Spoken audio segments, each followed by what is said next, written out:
उसके पश्चात आप इस पर क्रोध कर लो वो विषय आप उसी क्षण विस्मृत कर जाएंगे। ऐसे भी जीव वर्तमान में देखने में आए हैं जिन्होंने 50-50 वर्ष खूब धर्म किया, लेकिन अंत समय में उनको रणोकार के 5 पद भी स्मरण में नहीं है। ऐसा क्यों? ऐसा इसलिए क्योंकि उसने धर्म तो किया है लेकिन स्मरण शक्ति के लिए पुरुषार्थ नहीं किया। हमारे शास्त्रों में स्मरण शक्ति वृद्धि के लिए कई हेतु दिए गए हैं। आज बालक बालिकाओं को देखो, एक प्रश्न पढ़ते हैं, जैसे ही दूसरा प्रश्न पे आते हैं तो उन्हें पुनः प्रश्न पढ़कर देखना पड़ता है कि क्या पढ़ा था। कल अगर श्रोताओं से पूछूं कि कल के वक्तव्य में कौन सा विषय निकला था, तो फिर ये श्रोता होंगे जिनको इससे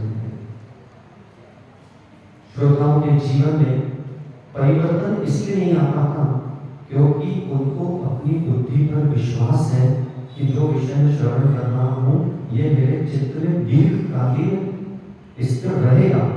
ये सबसे बड़ा भ्रम है। वो भी श्रेष्ठ श्रोता है जो अपने साथ हमेशा एक छोटी सी पुस्तिका और अंकनी लेकर बैठता है। और विशेषकर जिनके पास माइक है, जिनको हमेशा वक्तव्य देना रहता है, उनको तो दुनिया का कोई भी वक्ता आ जाए पुस्तिका और अंकनी लेकर ही बैठना चाहिए। ये पक्का नियम है। क्योंकि आज अगर संदेश सोचें, चिंतन करें कि मेरे जीवन में परिवर्तन आ जाए प्रवचन श्रवण करके, तो नहीं आने वाला है। जो उपदेश यहाँ दिया गया उसके मुख्य बिंदुओं को आपको अंकन करना पड़ेगा और घर जाकर पुनः उसको दोहराना पड़ेगा, तब जाकर कहीं जीवन में परिवर्तन आएगा।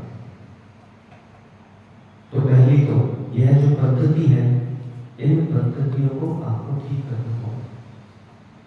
करना होगा। हमेशा वक्ताओं का उपदेश सुनना चाहिए है श्रोता बनकर कि मुझे वक्ता बनना है।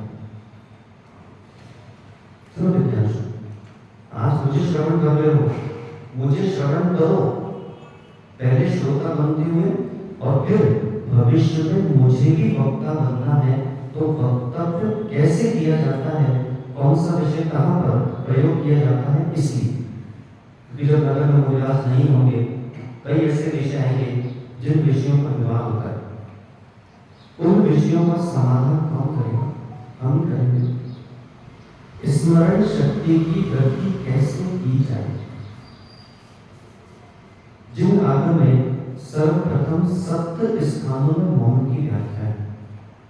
जिन जीवों ने इन 7 स्थानों में अपने जीवन में मौन नहीं रखा, आप वर्तमान में देख लो, उन्हें केवल वही विषय स्मरण में रहते हैं जिन विषयों में विवाद की स्थिति बनी,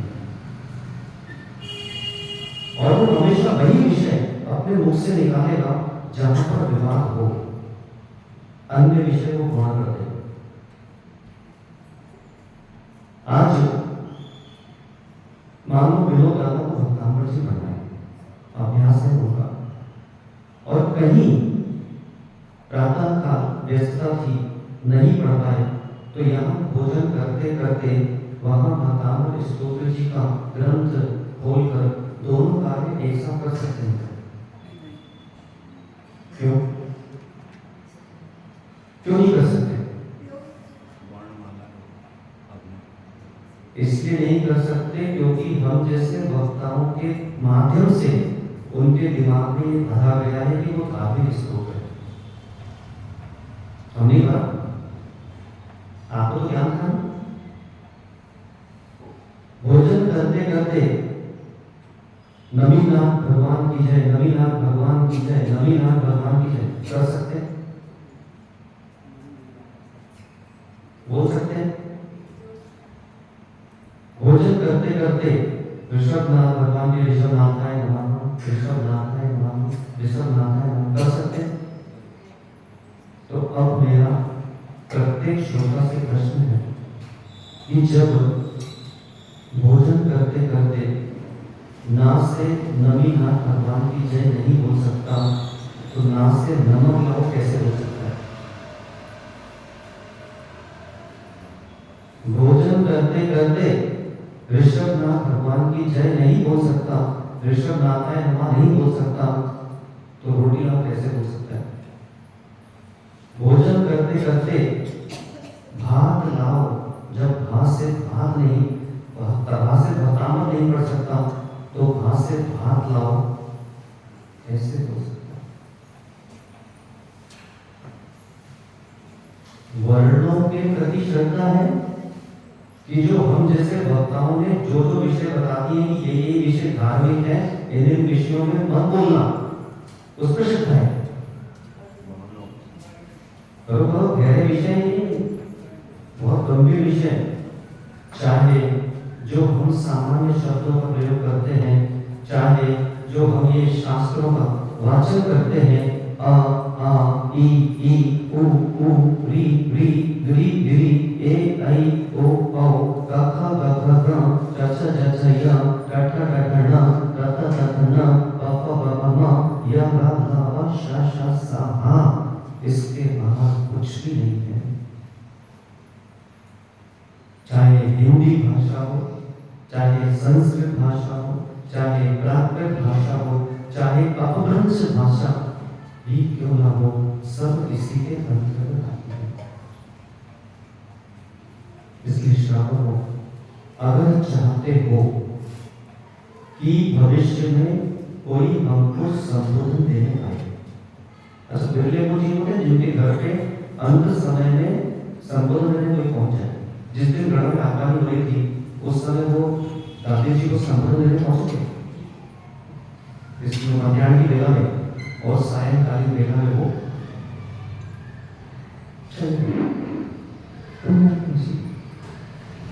मैं आपको परसों भी कहा था, अभी भी कह रहा हूँ, जीने की कला सिखाने वाली बहुत सारी संस्थाएं हैं, लेकिन मरने की कला सिखाने वाली केवल एक संस्था है, उसका नाम श्रवण संस्था है। और हम कुछ भी कर रहे हैं, व्यापार कर रहे हैं, सामाजिक जीवन जी रहे हैं, लेकिन अंतिम लक्ष्य केवल वही होना चाहिए। उसके लिए स्मरण शक्ति की वृद्धि चाहिए है। सात स्थानों में मौन रहने की व्याख्या है। उसमें सबसे पहला स्थान है पूजन। पूजन के समय मौन रहना चाहिए। एक धर्मात्मा का पुजारी का कर्तव्य यह है कि जब अपने घर के मुख्य द्वार से चावल की डिब्बी लेके वो निकलता है, उससे वहीं पर खड़े होकर कायोत्सव कर लेना चाहिए है, अब मैं पुनः जब तक अपने मुख्य द्वार पे नहीं आ जाऊंगा तब तक मेरा मौन है। कितनों है? इसलिए विशुद्धि नहीं है, कोई परिस्थिति नहीं चलती यहाँ पर। यहाँ पे परिस्थिति केवल इतनी ही चलती है कि जो जिन वाणी में पद्य लिखे हैं, गद्य लिखे हुए हैं, मंत्र लिखे हुए हैं, बस इतना और जय जिनेगा। इसके अलावा किसी से कोई भी वार्तालाप नहीं करो। अगर विशुद्धि नहीं आ रही है और स्मरण शक्ति की वृद्धि नहीं हो पा रही है, उसका पहला हेतु यह बनता है। अगर संपूर्ण जीव ये कर ले तो निश्चित रूप से समाज में विवाह की स्थिति ही समाप्त हो जाए। जिनके प्रमुख भी हैं, अब पता चला राजेश पंडित जी आए तो भगवान लोग उनको आते दिख रहे, पहले ये देखा धन लगी नहीं लगी, पहले देखा यहाँ पे धन लगी नहीं लगी, पहले देखा ये लगी लगी। तो संस्थापक बन के अन्य समय में आइए, उस समय पुजारी बन के आइए।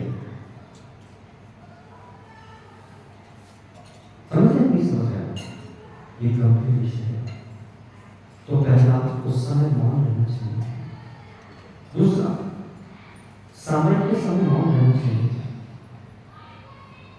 पहले समय के समय मौन बह रह पाएगा जो सामायिक करता हो, और जिनके जीवन में सामायिक नहीं चल रही है, उनके जीवन में कितना ही पुरुषार्थ कर लो, केवल दो विषय रहेंगे, धन और दूसरा हॉस्पिटल की दवाइयाँ। तीसरा विशुद्धि, विशुद्धि तो सब ठीक ही है, सामने के समय मौन रहना चाहिए। तीसरा वमन के समय मौन रहना चाहिए। यह जो पूरा काय है, ये काय मल से संचालित होता है, और जब वमन हुआ तो पूरा शरीर का मल मुख में प्रवेश कर गया। उस मलिन मुख से अगर वर्णों का उच्चारण किया तो ये वर्णों की अविनय विस्मरण शक्ति की वृद्धि कराती है। तभी कहते हैं दिगंबर मुनिराज जब भी आहचर्या पर जाते हैं और कहीं चौके में कुछ अपाच्य हो गया, मार्ग में वमन हो गया, अब उनका अगले दिन चौके में पहुंचने के पश्चात, आहार के पश्चात बैठकर जब तक कुल्ला नहीं कर लेते तब तक उनका मौन है। भक्ति नहीं पड़ेगी, नमोकार नहीं पड़ेगी, क्योंकि वमन चिंता चलता रहेगा, उच्चारण नहीं करेगा। वमन के समय मौन रहना चाहिए। तत्पश्चात स्नान आदि क्रियाओं में मौन रहना चाहिए।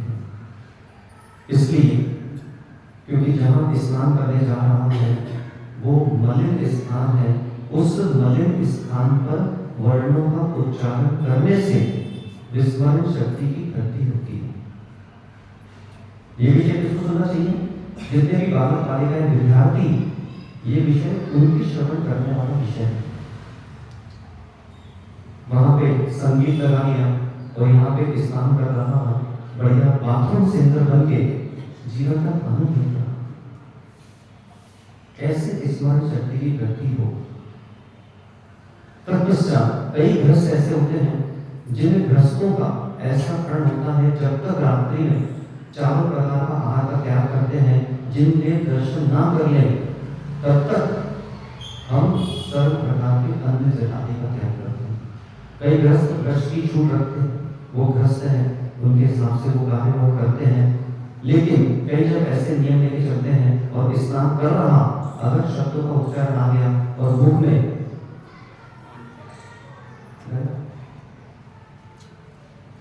मौन रहना चाहिए। स्नान के समय कितने स्नान होगा? पूजन, सामायिक, वमन, स्नान, 4। शंका के समय मौन रहना चाहिए। शंका कितने प्रकार? शंका 3 प्रकार है। पहली लघु शंका, दूसरी दीर्घ शंका जो कि कायिक जन्य है, और तीसरी सबसे बड़ी शंका, उसका नाम है मन की शंका, मानसिक शंका। तीनों शंकाओं में मौन रहना चाहिए। लघु शंका छोड़ने जा रहा, दीर्घ शंका छोड़ने जा रहा, और आजकल तो कमोड आ गए हैं, तो कमोड में बैठा, वहीं पर अखबार लेके जा रहा, वहीं पर मोबाइल लेके जा रहा, और घंटों घंटों जो 2 मिनट का कार्य था वहां पे आधा घंटा लगा दिया, और बाद में बोलता है बोले मेरे पास समय नहीं है, कैसे स्वास्थ्य करूं। बालक बालिकाओं को देखो हॉस्टलों में जाओ, वहां पर उनके विषय का परीक्षा, और जिस विषय की परीक्षा सीरीज में से पढ़ना ऐसा पढ़ा और धूप से ये सामने चलता है, और वहीं बैठे बैठे स्मरण कर रहा है, पास तो हो जाएगा लेकिन दीर्घ काल तक बुद्धि में विषय कैसे चलेगा।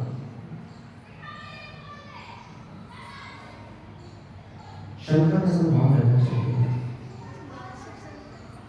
मानसिक शंका के समय तो मौन रहना परिपूर्ण रूप से अनिवार्य है। सबसे अधिक जो देश में विवाह चल रहा है, समाज में, राष्ट्र में, संघों में, वो केवल इसलिए चल रहा है क्योंकि मानसिक शंका के समय मौन नहीं है। आज गुड्डू भैया को तो विषय आई और संदेश को शंका हुई। प्रकाश में जाके संदेश को शंका भी कर रहा है। अब संदेश भाई का कर्तव्य है कि जब तक गुड्डू भाई के पास जाकर उस शंका का समाधान नहीं करते तब तक मौन रहना चाहिए। देश के 80% विवाद समाप्त हो जाएंगे। आज गढ़ा जबलपुर में बैठे अहमदाबाद में जो घटना हुई, आपके मोबाइल पर कोई समाचार आए और हमने उस शंका का समाधान किए बिना 4 लोगों को भेज दिए और वो 4 लोग अहमदाबाद वो संघ के दर्शन करने जा ही रहे थे, तो जैसे ही आपके समाचार पहुंचे उन्होंने यूं गाड़ी पलटाई। ये बहुत बड़ी विडंबना हो गई है। ऐसा लगता है कि जो ये व्हाट्सएप ग्रुप चालू हो गए हैं, कहीं इनका दूसरा नाम युद्ध भूमि तो नहीं है? इसको बोलते हैं डिजिटल युद्ध भूमि। कई स्थानों पर बहुत बचने की आवश्यकता है। वे जीव परम सुखिया हैं जिन्होंने अपने आप को किसी ग्रुप में ज्वाइन नहीं कर रखा, और उससे बड़ा सुखिया वो है जिसके पास कीपैड फोन है। सबसे बड़ा सुखिया कौन? मैं आपको कह रहा हूं, अगर जीवन में सुखिया बनना है तो एंड्रॉइड फोन छोड़कर बटन वाला कीपैड फोन का प्रयोग करना चालू कर दो, विशुद्धि आना प्रारंभ हो जाएगी। कोई चिंता नहीं। पर क्या कहें, जीव अपनी रुचि के आधार पर ही जीना रुचिकर समझते हैं। जिनके जीवन में चित्त नियंत्रण नहीं है, उनका जीवन अनियंत्रित था, अनियंत्रित है और जीवन भर अनियंत्रित रहेगा। अगर विनोद द्वारा समाधि मरण करना है तो उनको भी अपनी बुद्धि से अब जीना छोड़ना पड़ेगा और किसी दूसरे की बुद्धि से जीना कार्य करना हो। क्योंकि हमारे पास 2 श्रेणी के जीव बैठे हैं, एक अहम और एक विनोद। इनको अब मरण करना है और इसको भी पूरा जीवन जीना है। दोनों को ही चित्त नियंत्रण की आवश्यकता है। कैसे जिए और कैसे मरे। आज से 3 दिन पहले मर्द जीवों को अपनी बुद्धि से नहीं मिल पाओगे विशुद्धि से। मतलब राजेश भाई को चुनौती देता, राजेश भाई भगवान के 4-4 घंटे बैठकर प्रतिदिन शांति ध्यान कर ले तो भी अपनी बुद्धि से जिएंगे, उस शांति ध्यान से भी शांति की प्राप्ति होने वाली किंचित भी नहीं है। पूजन, सामायिक, भवन, स्नान, क्षमता, 5वां स्थान है मैथुन क्रिया। जब काम वासना आदि का सेवन करते हैं उस समय मौन रहना चाहिए, क्योंकि वहां भी हिंसक स्थान है। और सबसे अंतिम जो स्थान है उस स्थान का नाम है भोजन। भोजन के समय मौन रहना चाहिए है, क्योंकि झूठे मुंह वर्णों का उच्चारण करने से विस्मरण शक्ति की वृद्धि होती है। और अगर मौन नहीं रहे तो सबसे बड़ा प्रयास इसका है, अहंकार। क्यों? क्योंकि वो देख रहा है ना ही मेरे पिता मौन रहते हैं, ना ही मेरी माता मौन रहती है। मतलब जीवन में भोजन के समय मौन रहने का कोई सिद्धांत होता ही नहीं, और वो भी नहीं रहेगा। बस पाठ्यक्रम की पुस्तक पढ़ता तो जाएगा, लेकिन विस्मरण शक्ति वृद्धि को प्राप्त होती चलेगी। तो हे श्रावकों को भोजन मौन से करना प्रारंभ करो। है कोई जो 7 दिन मौन रह सकता है? संदेश बस एक ही, 6 दिन कोई बात नहीं, 6 दिन, 5 दिन, 4 दिन, अपना परिणय करो आपको, 3 दिन, 2 दिन, 1 दिन। अरे एक समय और एक समय की अगर मौन नहीं रह पा रहे हो तो भैया बस इतना ही कहना है कि जो चीज़ खोजी हुई है हमारे आचार्य ने जो चीज़ खोज ली है, हाँ खाना में मोबाइल चलता है। हाँ, जो चीज़ आचार्यों ने खोज ली है उसी में रम जाओ, नए नए विचार लाकर अशुद्धि मत फैलाओ।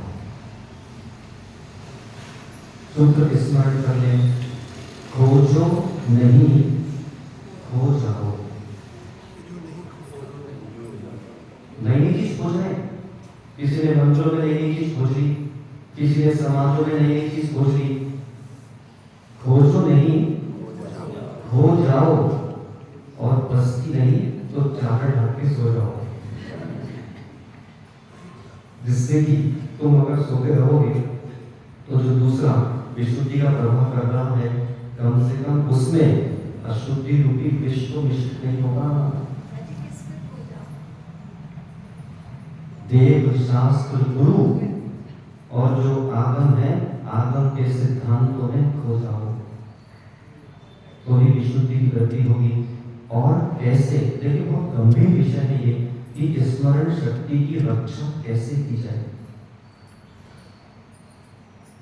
बस अपने जीवन में इस स्मरण शक्ति को बहुत बहुत संभाल के रखना होगा, तब जाके कहीं अंत समय में सुमरण या समाधि मरण कर पाएगा, वरना तीन काल में संभव नहीं है। एक वे जी में जो कहते हैं दुनिया का सबसे बड़ा रोग, आगे दुनिया का सबसे बड़ा रोग, जाने मेरे बारे में क्या कहेंगे लोग।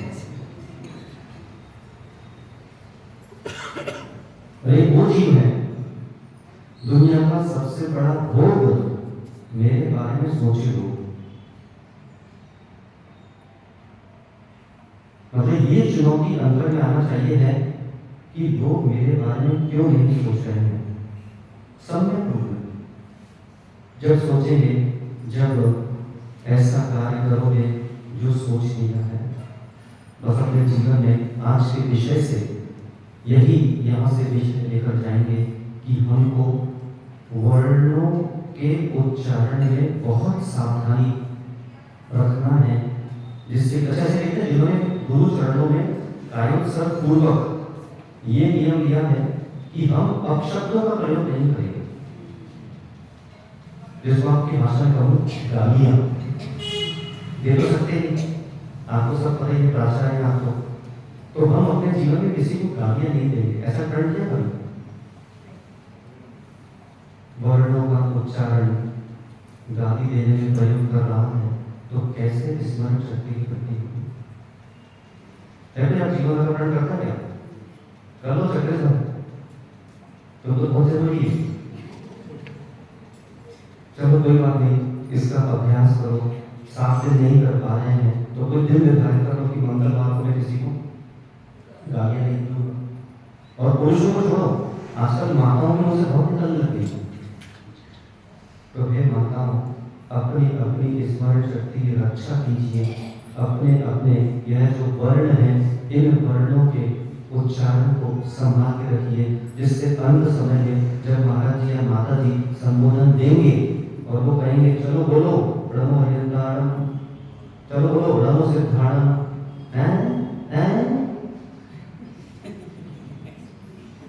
ऐसे ही करता रहेगा। ये जीवन भर के वर्णों की अविनय करने का फल है।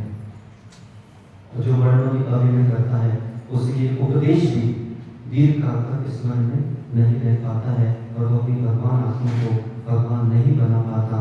भगवान से प्रार्थना करते चलो, हे भगवान, भगवान से भगवान को मिला दो ना, और हमें भी भगवान बना दो ना। वही हो संस्कार जहाँ नहीं हो बार बार। भगवान आदिनाथ